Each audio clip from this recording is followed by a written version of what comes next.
Notenda Mwari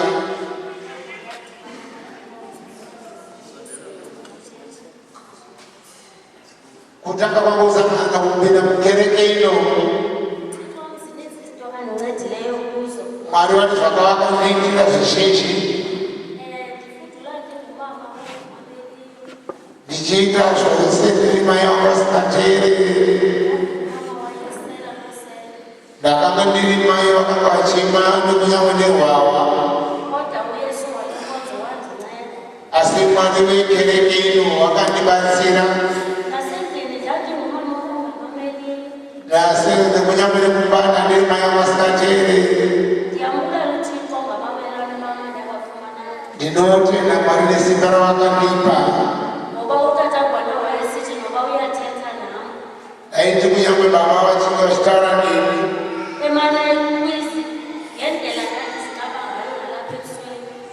Nini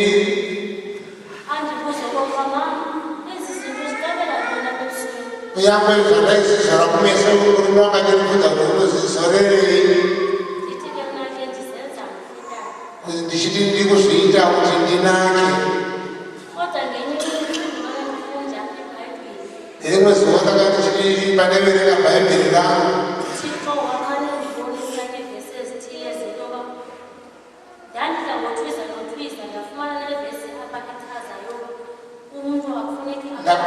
Ndakambe ndichitwiza nokutwiza asi takasangana namavhesi akamachiti kuti munhu akufanira akatizora akufanira afanira atwize ipapo ndakati chiri kunamata kune imwe chechi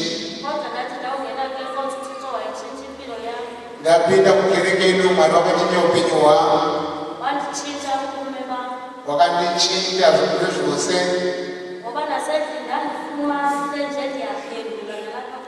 kunyangwe nemumba ndanga ndichipindurana nababa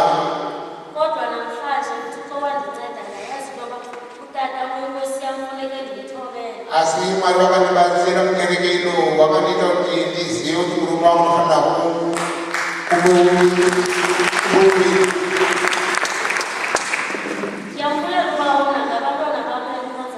ndinotenda naye vana vangu vandinonamata navo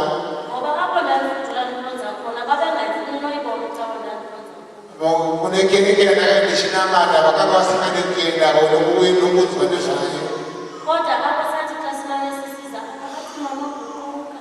asi patakauya uno kumbichana vana vakanditi mama ndineukayo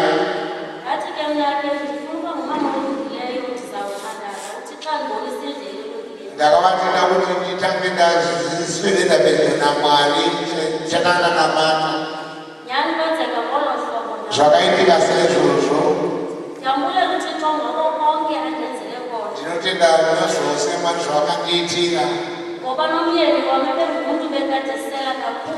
nemurume wangu akanga araima ndoro zvakanyanya vachiva nerudo vachidanana panze asi mazuva ano haachamwe doro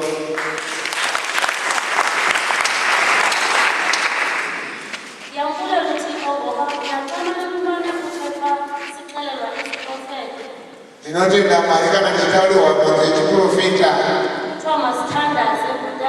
kuchinzwa kusinzika titambunamatwe nezvababa kuti asasangana nezvakawanda asi Mwari waimubvisa mune zvizhinji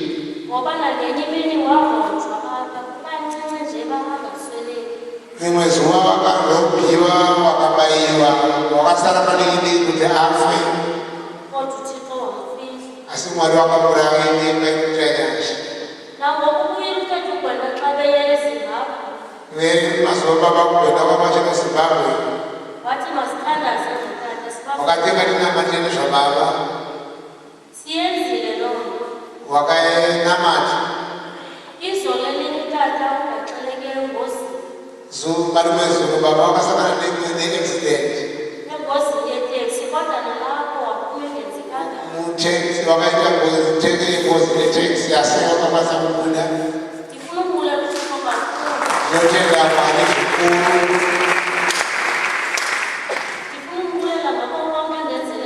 Tinotenda nezvose zvawakadiitira. Ndinaye mwana wangu mukomana firstborn. Ndiye mwana asingavateereri. Akakanyitsorwa nemapurisa achitiza. Akazobatwa nemapurisa.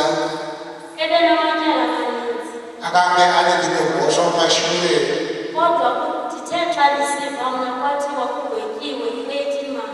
Ndakazonzwa kuti pakamatwa akatongerwa 8 months mujeri. Ndinotenda kunamato yako.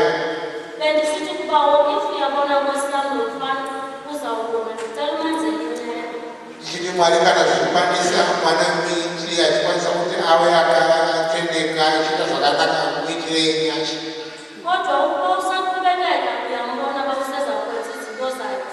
Asi kana achiriita zvaanoda nenyama yake muitirei zvakafanira. Tinotenda Mwari zvakadetera. Wakandichinja upenyu hwangu. Amen.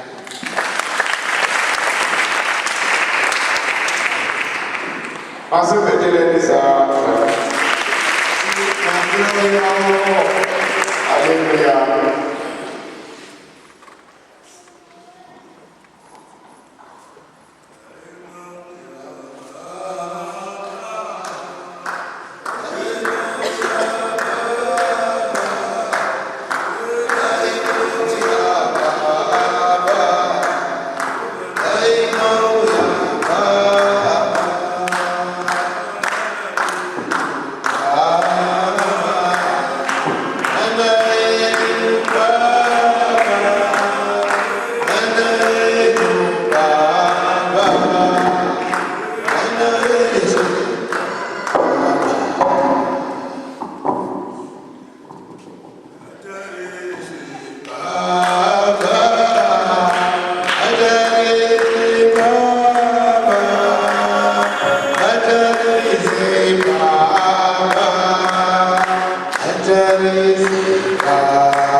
Ndakasvika apa ndichirwara, ndichisumudzwa, ndakandisingakwanise kufamba. Ndakazamirwa kutsvakirwa wheelchair kereke muno. Ndakamaenda rohwa nemweya tsvina.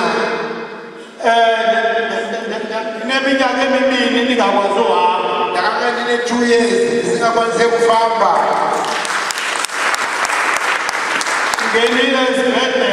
Ndakaenda kuchipatara.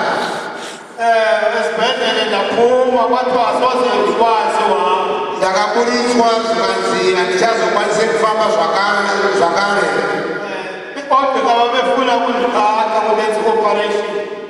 Madhokota akanga achida kundiita operation 3 times.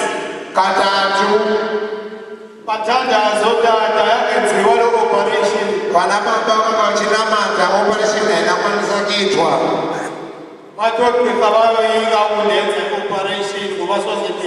Vakazoti vanadhokota tinotya kuti tikuita operation asi hauchazofamba zvakare.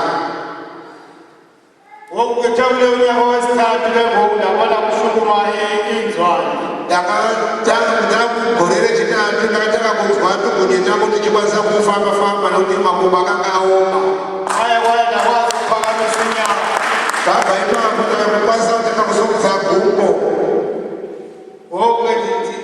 Ibanjwe sezikwenzi ngoba ndikwazi ukuhamba. ndazingosari wane makrembu chete kuti ndichikora setsvipo. Ininzi into ethi andilahlekele ebomini bam ukugula kwam. Zvizhinji zvakaitika muupenyu hwangu pandai kurwara. Kuye umfana wam ebezawubiza ebholeni. Mwana wanga akanga achida kumbira daizwe kubhora. Ngoku uye wabenzi neenyanga ezintathu edlala kuChippa United. Akadaizwa kuti anotambire kuChippa United ane 3 months. Ndiyabonga. Ndinotenda.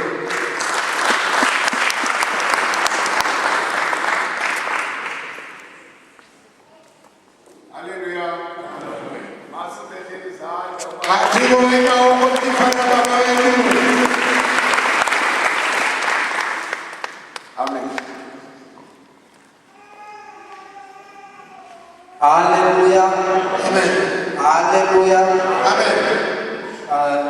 Mandibulise kutata u-Archbishop waseMhlangano.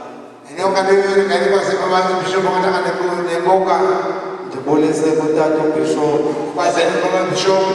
ebendisiva ngaye kodwa nami ndazifumanela ithuba lokumbona. Wanayenza zwabo sanabaona. Ndibulise kutata bonke abakhokelayo. Wasiyawenza abantu tungamira. Kuyobakwana engasemva eculelo Thixo sithi haleluya. Sikufana ukubenzisila. Ndibulise umakhulu uBishop. Ikwasipha bishop. Ndibulise umama uBishop. Bishop. Ndibulele uThixo ngofumana ithuba lobabona bendimane ndisiva ngabo. Ndinotenda Mwari nemoya wakandipana ndaimuzwaniswa navo ndikavaona. Ndibulele oomama bonke abazinkokheli ngokushiyana Kwazisiwa namai wose vanotungamirira zvikakusikana kupedzisira. okuyoma kwintombazana encinci eculelo Thixo ndisithi haleluya. Amen. Igama lam ndingulolwethu Bavuma. Kubhutiswa Vuma. Ndiphakamela nje ukubulela amandla kaThixo ngempilo yam Ndinotenda ndaunitirene Mwari noupenyu hwako. mna ndingomnye wabantwana ababephandle apha endathi ukukhuleni kwam ndadibana nokwenza into edibene nethathu Ndakakura ndiri mwana akasingateereri ndichiita zvose zvakaipa zvenyika ino. ithathu ezi ndandizizoba njengoba sisigrupu sinamagama esithiyene wona ndaphela ndizibhala la magama emsebenzini. Ndandizibhala kuba sasiyigrupu sinamagama esasithiyene wona apha egrupini. Ndakanga ndichifamba tichiita zvemaboka tine magrupu ataiite tichigara tichidainzana nawo. Ngelaa xesha ndandingayicingi into yoba ithathu iyawuze ichaphazele impilo yam. Ndakasingazivi kuti Satani akushandisa noupenyu hwako, usanditamba noupenyu hwako. Kwiiveki ezidlulileyo ezimbalwa Kwaye mavhiki mashoma apfuura ndiye nda-aplaya ebupoliseni. vakaapuraya pachiporisa. Ndabizwa ebupoliseni ndoba neetesti zamapolisa. Akadaidzwa kuinterview. Ndazipasa neetesti zabo. Vakapasa interview. Sithe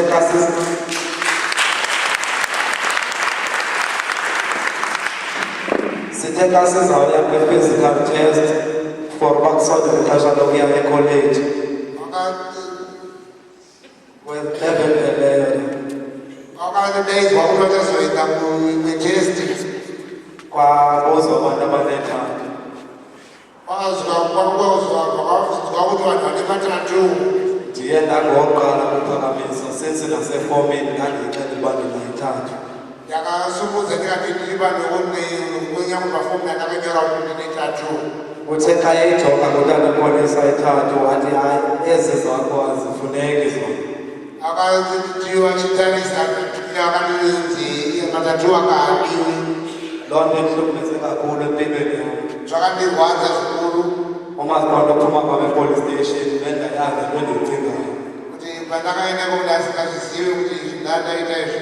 Ndithe xa ndifike endlini Vakasvika kumba ndathatha iayini neplanga ebaleni. akatora aini wakaisa pamagetsi. Ndithe xa ndazibeka le ayini ndazoyikisela ngokwam. Akadamwisa aini kwamubva azotsva. Ndaphuma ndaye esihlalweni ndokhangela omnye umfana wakhe ekuhlaleni. Akatora kudenga kunotsvaga kumufana kumaraini. Uthe xa efika lo mfana apha ekhaya wathi hayi le yombane ayini izawucotha. masikhangele ezizoqala zentsimbi sibeke zona esitombi. kanti emagenzini olundoka ngalithole zesimbi zinesobhasitofu Sithe sisayoyitela ke le ayina kwendlini enkulu. achina kuyisa ayini yakutshisa ayini Kwathi umama uyivile le ncoko yotshisana ngengubo. wamayi wakazikwaziyo nawupisana ne-ayini zakatu Waphuma erumini esithi no masikhangele indawo enocimbi sezithathu. akathi anoleketisha kule kwenjubo unowaneta zokupisa matatu Siye saya ke eGreenacres kwindawo yethathu ephayana.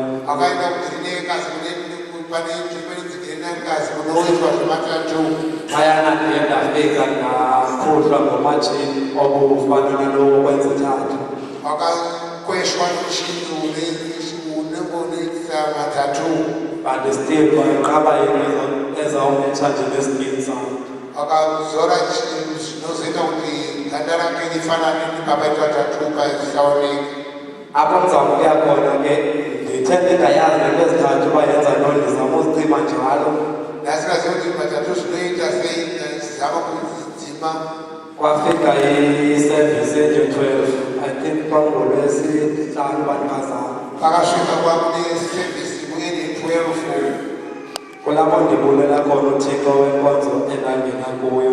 apho ndinotenda mwari wekereke ino Ngoba ndithe ndingekenzi into kwakutata oprofete mna ndisandophuma. ndakaprofitwa nababa ndichangobuda kubuda Khale ndaphinda ndabuyela kubaba Masosha. wakaenda kuna baba masosha Baba Masosha wandisa kumakhulu Ndunge. baba masosha wakawaisa kuna mbeya ndunge Umakhulu Ndunge wandichazela ndathi yonke into ebambele impilo yam zezithathu. kanzi zvose zvakabata upenyu hwangu itatu yandakaitwa Ezithathu ezi ayisezothathu ngoku kuba ndizibhalile. zvimanye vanhu ndakatitsvukura panyama yangu Kunexesha loba ebusuku eligama ndandilibhale ndalisitalisha limane lijika libe yimekrobo. zvamazviitika usiku kuti zita randandakanyora paruoko rwako rwakachinja usiku chitatu zvisina kufanira Nalapho kwanzima ukholwa nangona ndiziveza umntu okholwayo. ndanga ndichiri munhu angachinesi kana kunyangwe kutenda mangu Kodwa ke wathi xa echaza amaphupha emane ndiwafumana ndaqonda into yoba nyhani yiyo le ithethekayo. vakati vachitaura zvandinorota kati zvichokwadi ndozvandinirota Ndithe ndisithi ndikhululekile ungena kwam enkonzweni. pandakapinda kukereke ndasinokuka Kanti babe bathi khona ngelaa xesha ndandiyobhaptiza le nto yethathu zandicinga uyithetha. kana pandakanobhabhatidzwa nawe tatu wandakufunga nezvokuiti kuti nditaure zvayo Kulapho ke ngoku usathana naye ekhangele ikroba lale nto ndithethayo ndayifihla. ndipo satani akakachinotarisana neno kuti pandakazvivanza Le nto ke igqinana nentshumayelo ebishonyayelwa kule ndawo. zvinopupurana nekuparidza wachiparidza pano Ukuba uthi xa ukuyobhaptizwa ube nento efihlayo yile nto yendisathana isebenzisayo ukufaka impilo yakho. kuna mari kana pane chaunovinga satani nechaanoshanyisa Ndiyabulela kuThixo kakhulu ngempilo yam. ndinotenda kwari noupenyu hwangu Ndisabe kule ndawo ndingumntana oproud ngoThixo amkhonzayo. naanotenda kufana nemna mwari Usathana akazive ukulwa nempilo yam. satani haazorege kurwa noupenyu hwangu Kodwa ewa umoya nento yobana ndide ndilishihla uba ndimfahlele kuThixo ndingumntu omthandayo. asi chishuwo changu kuti ndaenda kwanisa kushandira mwari ndasiya zvenyika Ndibulela kakhulu inkonzo yamagqina kaYesu. ndinotenda kereke zvakura jesu Zininzi iinkonzo endizihambileyo ndikwisatana ekuthiwa ngamakhosi. ndakapinda kukereke zhinji ndikaita zvinonzi makhosi Ndizibekwa izandla ndithandazelwa kungenzeki tsheshi amakhosi namatirwa pasina vachinamatirwa kukiitwa pasi pasina chinochinja kuupenyu Kodwa kuyo le nkonzo laa nto kufika kwam ndaguquka. asi kupinda kwangu kukereke ino ndakatendeuka Zange ndiphiwe mthandazo zawuthi kuzawugxothwa amakhosi. asi handinambokuwa mnama lokuti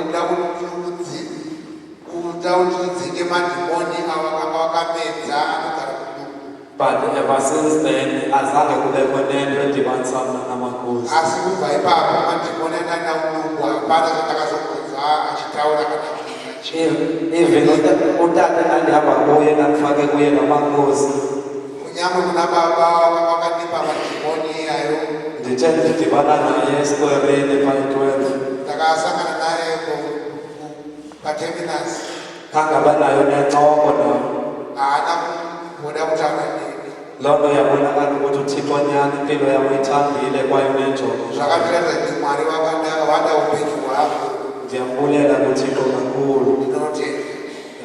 Amen.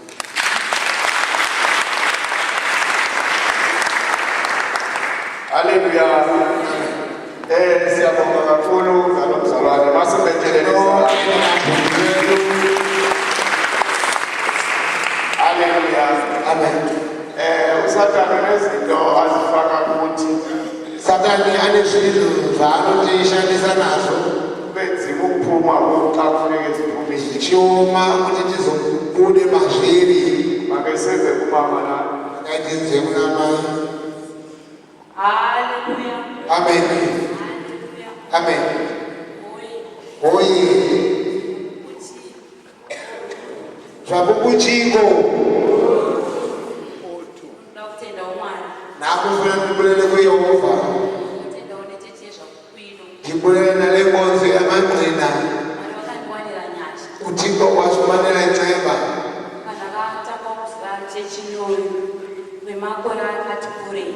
ndadibana nenkonzo kudala Asi ndakaiziswa nomubaba nomubaba Masunda. wayeyaziswa ndomutatu masunda Asi takaita kuitise chokutanga rwanga rwezvibatsiro. but into yamagandi yazi nenkonzo kange noncedo Ndakanga ndisina umwana. ebengena yomntana Ndakazama zvakawanda. ebezamile izinto ezininzi Ndakakushandisa mushonga. ebewasebenzisa amayeza Ndichanzi mwana mupenyu wamuchaitinetsa. into kube kunzima ukuthi abe nomntana Asi ndinoda kutenda Mwari. but kodwa kunobulele kuyehovha Wakati vaniprofita. wathi-ke waprofetha Wakati mairegezai kushandisa mushonga. wathi mama awuyeni ukusebenzisa amayeza Kana kushandisa mushonga. xa uzohlala usebenzisa amayeza Charegeza mwana zvangu chose. awusoze ube nomntana ubomini bakho Sikuva pambeva ndinokuti ndakambenge ndaramba kuti handina kushandisa mushonga. but kwasekufanele ndibe ndithi kuye ndisakusebenzisa amayeza Asi ndakubvova ndoda kunyanya kutenda zvizhinji. but nguwe lofanele ndimbulele kakhulu Kuti ndini vakaseka upenyu hwangu. unyane uncedile ebomini bam Ndinoti kune munhu anokwanisa kupinzwa denga naMwari. ukona ungangenisa izulu nothixo Kunyange ari mutadzi. noba ungumoni Kuti anenge atwisa upenyu hwomunhu hunosemesa. uzoba esuse bomnye umntu kwendawo enyelisayo Ngakuvatenda zvachibhosi vakanditadza nzira. ndifuna ndimbulele kakhulu ukundibonisa indlela Vakanditadza nhaka youpenyu hwakanaka. wandibonisa ilifa lobuhle Mwari vakazondiropafadza nemwana mushure kunenge kwemakore 3 musina mwana. uthixo wamsikela nomntana emveni kwe-3 years engenamntana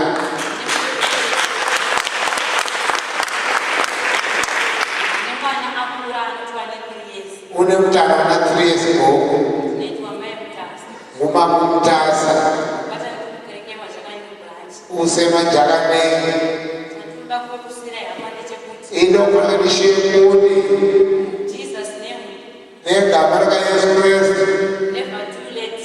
akusoze ube kufutshane Keep on praying. okanye neyithi qhubekeka kuthandaza That means impossible with Jesus. akho nto ingayiyo ingayisa uyesu kristu Sithi hallelujah. amen Amen. amen Masibethelisa mama. atikulokelima Haleluya.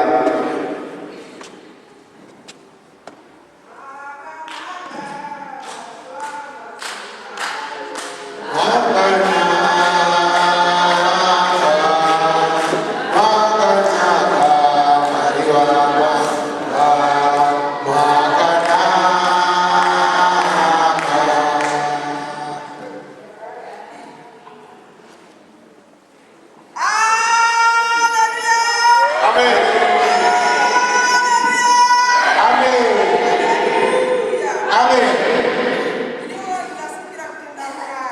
Namu ndifuna ukubulela kuYehova. Uqala kwalo nyaka ndagula. Ndatshintsha ndabe enye into. Ndibe ndingacingi ukuthi kuyatsho ngoku ndingakwazi ukuhamba. Kanti kodwa uThixo ndenzele inceba. Uye awufana omega.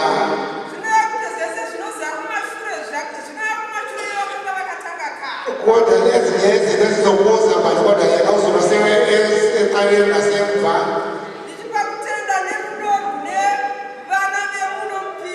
Ndibulela kakhulu luthando lwabantu balapha eBhayi.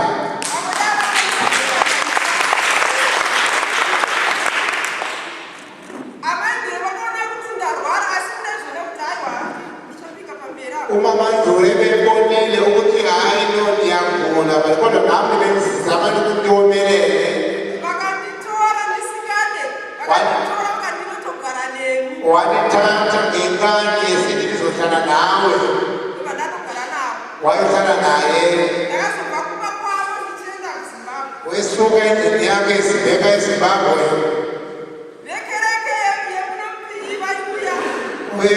Kwinkonzo nabebesiza bencedisa nalapho bekwazi khona. Yiyo loo nto ndibulela kuYehova. Wathengelwa itikiti lenqwelo ukuthi aflaye afike eZimbabwe. Yena ebesenzelwa enene.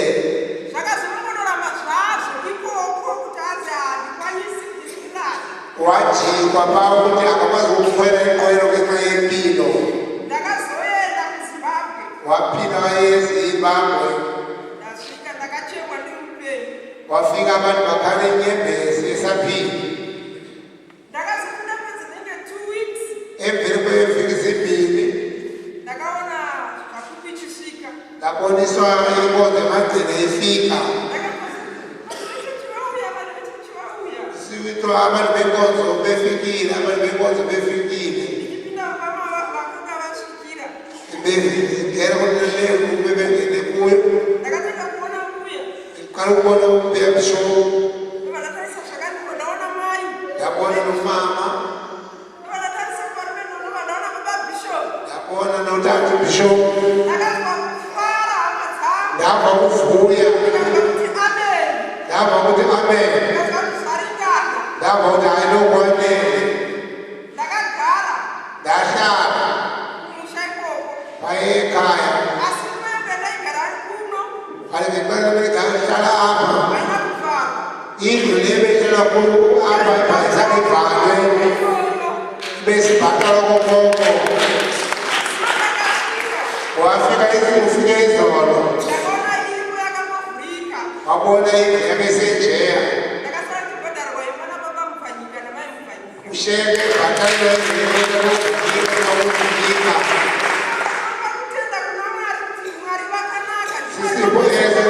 kulele kuThixo wamandla wonke. Ukusuka 18 March ngemini wayegoduka. Kuyatsho ifike izolo. Zonke izinto zibezenza ingekho. Ukubulela oko ndicela kuThixo. Nobomi oko waphila kuThixo noYehova.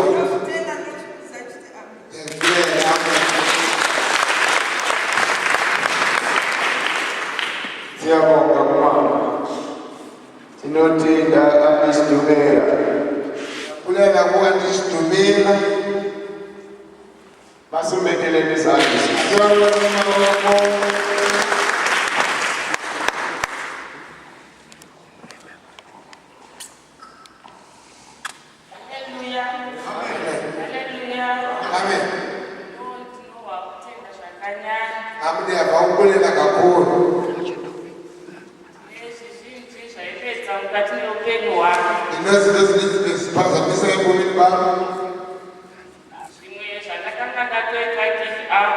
Ezinyeni benikezele kuzo.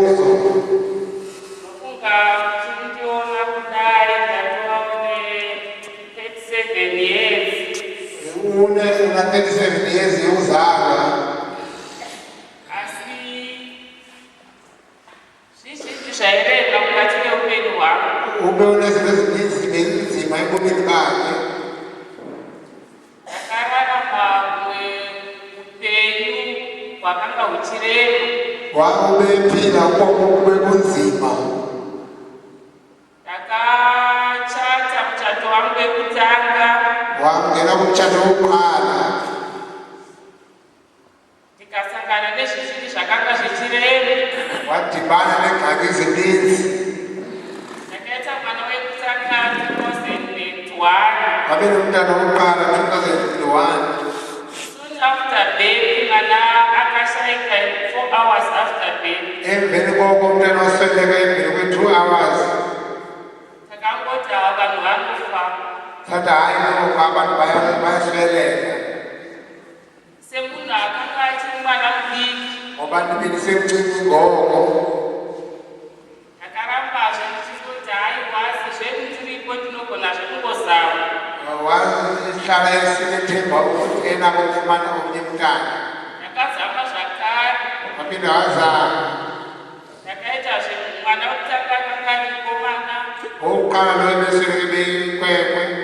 Ndichizamazve pane wechipiri akanga ari mukomana. Wesibini ebeyikwekwe. Mwana akashaya zvakare. Waphinde wasweleka. Zvakataurika zvakawanda. Wabekho neentetha zininzi. Ini ndikati haiwa ndinozama zvakare. Wathi hayi noko ndizobe ndizame.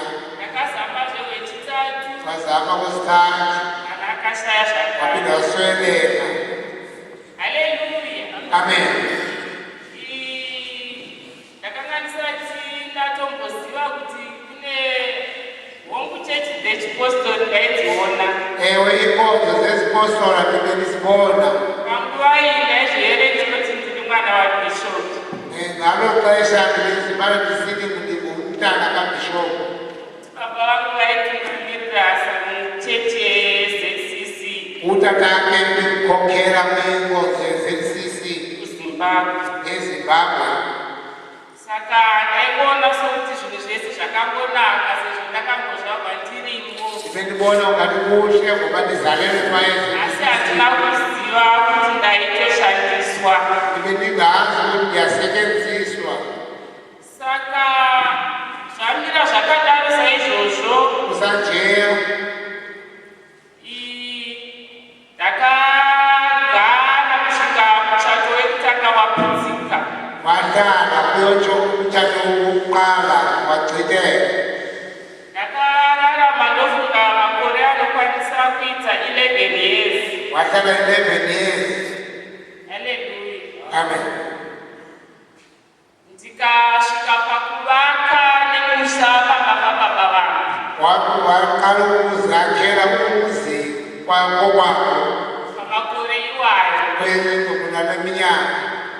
Zvakadaro ndaiona zvakanaka chaizvo. Kusanje ndibona ungathi kusekuhle. Nokuti ndanga ndatota give up kuti nini handichakwanisi kuzopinda mumba zvakare. Ndinikezele ndisithi hayi noma andizokwazi ukungena komnye umtshato.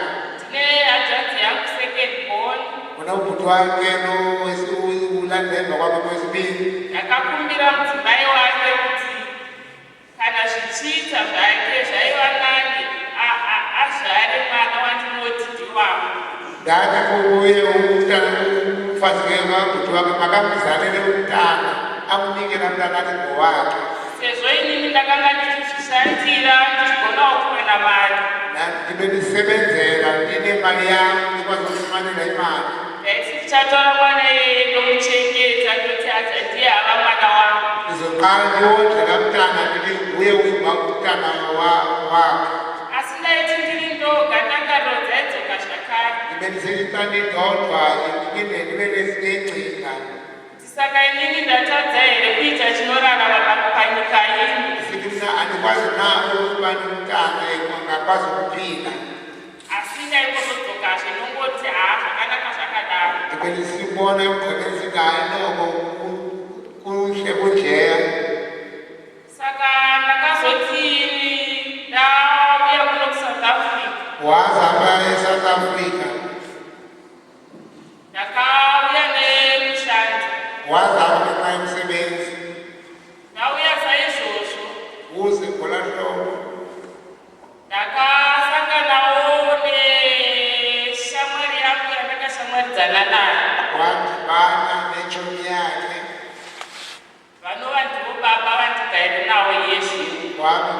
tata ihleli naye ngoku. Takagara zvikada zvekunetsa saizvozvo. Wahlala pasi kodwa kube kunzima. Zvakafambisiwawo tikadzokera kuvabereki vedu tikarorana zvakafanira nzira yedu yekuita kwedu. Izinto zahamba kakuhleba, ahamba bayohlawula babatale lobola uhlobo lesintu. Asi nyaya yemwana yakaramba ichinetsa zvakare. Kodwa lengxaki yomntana ibise i-challenge kwakhona. Saka takazoti Mwari munozwa kana achida kuita chimwe chinhu anochiita iye nezvaari maitiro ake. Uthixo xa kunokenza enye into uyayenza ngendlela yakhe. Papa vanga vari munhu aiita zvechikorokosa zvekuenda paSpringboard vachinoita zvegoridhe. Utata enenge kunze besigena pakuhlabasi utitata namanye egolide. Saka vaiva neshamwari yavo yakanga yatotendeuka kudhara muzvakuru. Ebenetshomi yake beguquke kudala bekumagqina. Saka sezvo vaida kuenda paSpringboard vakachegetseni tinotsvaga munamati. Nguva yena befuna ukuyongena kwemigodi wathi masihambe siqalise uthandazelo. Asi vaiva munhu aidhakwa. Ebengubhebese utshwala. Aiva munhu aityisa. Betshaya. Haleluya. Vaenda ikoko. Wayeva. Vakadzoka kumba vachiti vatendeuka. Wakuza paendele sithi hayi uguqukile. Ini zvakanditira sefani. Yangenza ngathi intombi Kunyangwe panguva yose chaiko nemabhuku taipfeka. ukuthi hayi ngoba nemabhulukwe ndinxiba. Asi pavakati vatendeuka baba. Ixesha yena umini wakoti ndiguqukile kwenye nkonzo. Vakaenda kubasa kwavo vavaenda. Waya kunonobhudi wakhe. Neshamwari yavo yaipinda zvavo. Nentombi yake beyikhonza kuhamba kwenkonzweni. Saka indaenda kumba kwemudzimai wacho. Naye besiya kuendini yalomfazi wakhe. Kusvika andionesawo nzirazve kuzvakuru. Uyotsho wandibonisa indlela yakava Nokuti baba vakanga vatendeuka nesinasina basa navo. utata nebeguquke engena msebenzi ngaloni ngento eninzi. Takazobatsirwa kuzvakuru. Wancedwa apha kumagqina. Ndofunga iye zvino izvi zvinhu zvese zvakazoita ndatovawo nemwana aito zvino zvaakushandira 3 years. Ngoku kwatonga kulomntana nakuyezwa wakwazi kufumana mntana. Tikataurika zvakawanda kuti panguva yose ndaiona zvakanaka kudaro.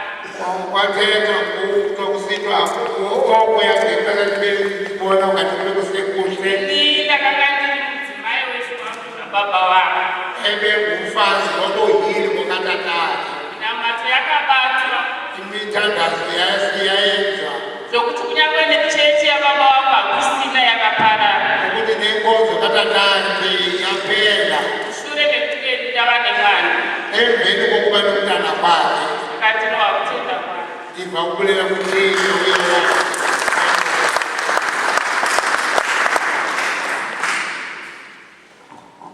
Hallelujah.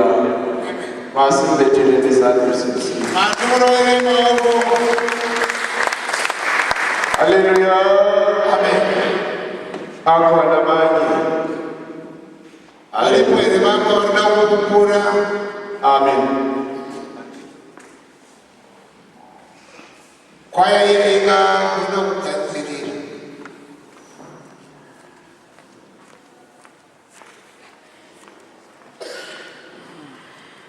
Hallelujah. Masinike ithuba umama testimony sakho sibeka thixo kwaye silinde otata.